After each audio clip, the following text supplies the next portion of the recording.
Caelid, the desolate stretch. Enter Caelid and exit Caelid.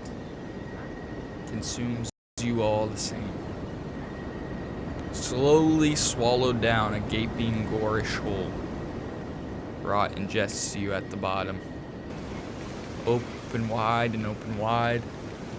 Blood has drenched your eyes. And the sheep and children have all gone away. And there's nothing left but you and death. And you must make amends. And you must try to understand one another. But it will all be violently pointless in the eyes of your mother.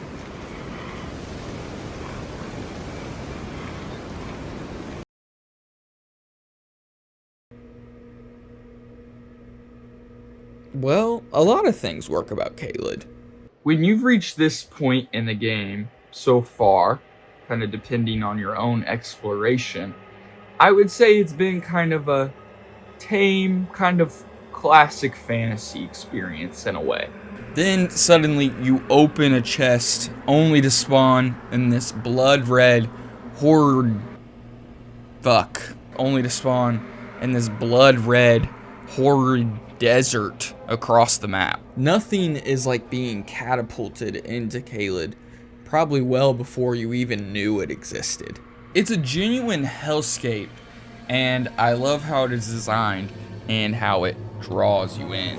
Caelid is the one area of the game that reminds me the most of the previous Souls entries. It is cruel and unforgiving and scary, and it leans fully into the kind of dark fantasy aesthetic and feel.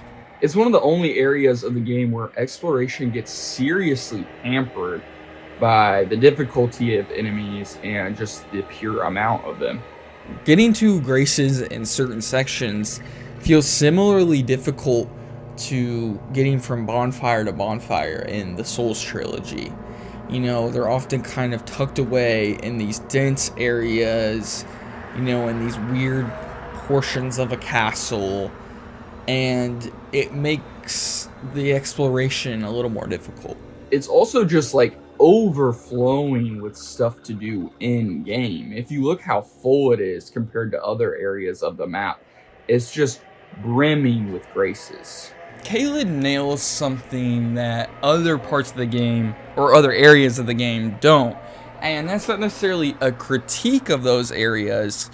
It's more so just me really liking what Caelid does. It's so full of interesting enemies and secrets, and it's got this fucking gorgeous blood red look, and there's fucking giant skulls in the mountains. I mean, there's something about it that is so aesthetically interesting, I would say. It probably had my favorite stretch of bosses in Elden Ring.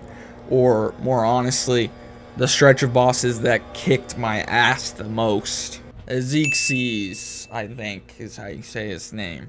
The Scarlet Rot, tree avatar. The Grail Dragon, the, giant-ass Grail Dragon. The Flying Dragon Grail. I don't know what the fuck is going on with the names of these guys. And then you have my goat, fucking Blackblade Kindred. Mama, there goes that man. Blackblade was my favorite boss in the entire game. No other boss challenged me nearly as hard, and that's probably because I went to Caelid way too early in game.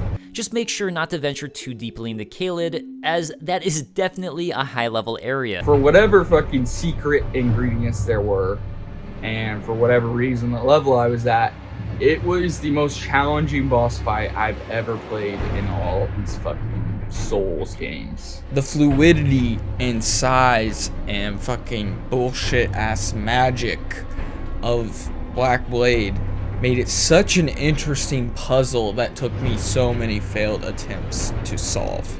And when I finally killed his ass, it felt like I steamed through the entire rest of the game because nothing ever halted me like Blackblade did. I felt like I truly had to learn and perfect the fight, probably because of, what level I was at, but it made it so rewarding to finally win. I think something is so cool about how cruel and brutal Caelid is as an area to the player. It is totally unforgiving and purposely designed to kind of draw you in and then force you to go, fuck, fine, I'll go somewhere else. I feel like I'm just reiterating some of what, H-Bomber guy said in his videos about like Fallout 3 and New Vegas, which is that when the map is set up like this and there are areas that are purposefully hard and are meant to set you back and make you go somewhere else, it makes exploration a lot more interesting. The fact that it is not easy is what makes this area awesome. The game forcing you to leave because you're not at that skill level yet is gonna make you wonder about it only more and more and really make you want to go back there and fucking kick some ass. I saw this Reddit post where this guy was just like, Caelid, what the fuck? Which I can get and understand. I mean, it definitely punches you in the mouth, But I'm also like, that's what it's supposed to do. It's supposed to make you go, what the fuck? Caelid is a great example of what is so powerful and engaging about From Software's game design. It's all about a granular experience that builds up over the entire course of the game, like this extended crescendo. I think of it like a snowball rolling down a hill. Yo, that's a crazy analogy. I must be the first person to ever come up with that. When you start, bumps and branches along the way might easily destroy your snowball, and it'll be hard to get any momentum going, and it might make you say fuck the snowball entirely. But if you get going with a good speed and you manage to hit the right spots along the way, before you know it, you're flying fast as fuck down that hill, and those bumps and branches become surmountable challenges that actually only enrich the experience. In my opinion, it's like, of course Caelid kicks your ass. It would be kind of lame if it was this scary, fucking spooky looking area and you just went through there and just ripped through it. I mean, that works for Doom, but Elden Ring ain't Doom. At the end of the day, Elden Ring is doing something very simple. It's making you feel like this badass main character. But guess what? It achieves that so well by forging you into this badass main character. Only a badass main character could shred through these bosses and conquer Caelid. So once you finally accomplish it, you kind of sit there and you're like, damn, I am kind of a badass main character. You will not leave Caelid the same player, whether that be your literal level and build, or how you've actually progressed with the mechanics. That's awesome, bro. At the end of the day, that's kind of what the whole fucking idea of having a fantasy roleplay game is. Because not only does the game present you a challenge to overcome, it allows you to overcome it in a myriad of ways. To not only experience the world, but be a genuine force in it.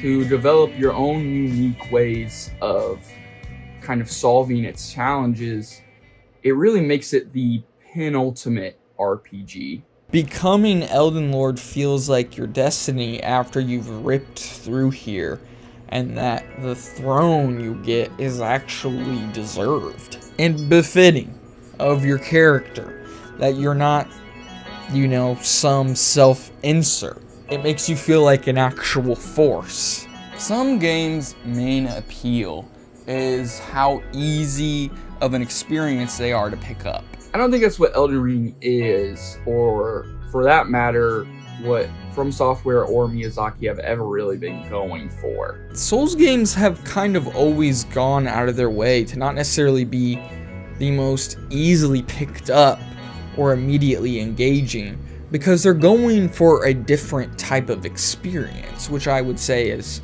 kind of a true roleplay. The game forces you to make yourself something of worth and actually earn the moments in your journey. So therefore it sucks you in and makes all those moments really matter to you. it makes it an unforgettable experience that is kind of outright addicting.